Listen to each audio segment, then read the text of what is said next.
Chapter का नाम क्या है? महात्मा गांधी और राष्ट्रीय आंदोलन। ठीक है, तो महात्मा गांधी की ये के बारे में ये चैप्टर है कि किस तरीके से उन्होंने क्या करा था, देश को एक नई दिशा दी थी। ठीक है, आंदोलन में देश की नई दिशा दी थी। आपने इससे पहले देखा होगा आंदोलन में जब 1857 में जो पहली जो हमारे देश में विद्रोह शुरू हुआ था तो हथियार के बल पे हुआ, काटपीट हो रही थी, मेरठ से शुरू हुए थे। ठीक है, सेना सब एक हो गए थे। ठीक है, तो इस तरीके से। लेकिन जब महात्मा गांधी आए तो उन्होंने क्या करा कि आज़ादी की एक नई दिशा दी थी।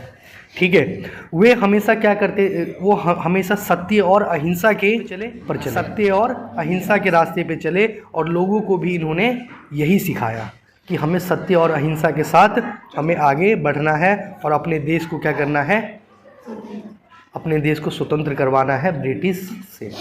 ठीक है, तो बच्चे बात है 1915 की। 1915 में भारत आने के बाद गांधी जी ने किसानों और मजदूरों को, आम लोगों को, किसान मजदूर और आम लोगों की समस्या को समझी, यहाँ पे आखिर समस्या क्या है। उस समस्या को समझ के उन्होंने उन लोगों को सिखाया कि आपके अंदर डर नहीं होना चाहिए, डर को पहले ख़त्म करो। ठीक है, और अंग्रेज़ों के खिलाफ हमें शांतिपूर्ण लड़ना है। कैसे लड़ना है?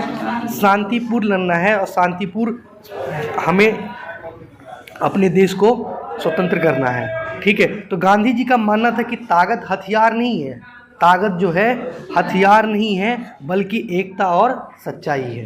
एकता आपके पास रहेगा और सच्चाई रहेगा तो उसके बल भी आप जीत सकते हो। ज़रूरी नहीं है कि आपको हथियार ही उठाना पड़े। ठीक है बच्चे, नोट्स का दूसरा पॉइंट है सभी ने क्या है, अवज्ञा आंदोलन।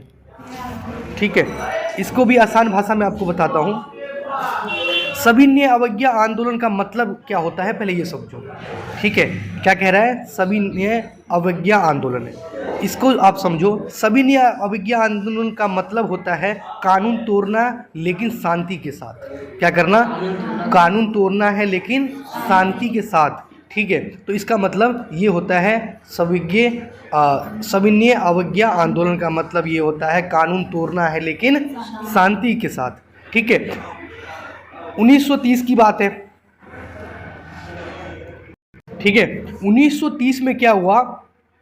1930 में गांधी जी ने दांडी मोर्चा क्या करा था, दांडी मार्च उन्होंने शुरू किया और नमक कानून को क्या करा, उन्होंने तोड़ा।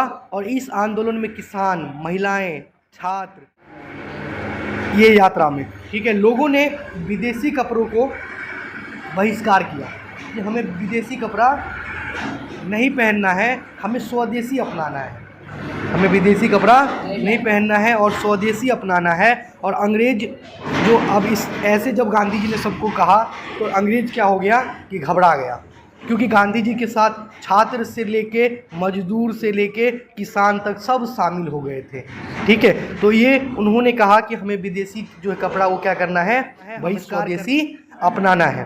अंग्रेज घबरा गई क्योंकि पूरा जो है जनता, सब लोग गांधी जी के साथ खड़े हो गए थे और इस आंदोलन ने आज़ादी की लड़ाई और क्या कर दी, तेज कर दी।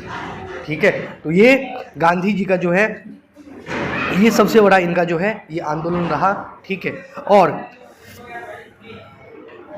बताता हूँ क्या हुआ था, ये चीज़ याद रखना बच्चा, आपको तो काम आ जाएगा। देखो, एक बार क्या था, एक बार भारत नाम का एक बड़ा स्कूल था। ठीक है, और वहाँ का जो हेड मास्टर कौन था, अंग्रेज था। ठीक है, जो रोज़ बच्चों को कहता था जो मैं कहूँ तुम वही करोगे। एक दिन स्कूल में एक पतले दुबले चश्मे वाला मास्टर जी आते हैं। ठीक है, और बच्चों से कहते हैं डरो मत, सच बोलो और मिलकर रहो। ठीक है, बच्चों ने पूछा सर लड़ेंगे कैसे? बच्चों ने कहा लड़ेंगे कैसे? मास्टर जी बोले डंडे से नहीं, सच और अहिंसा से।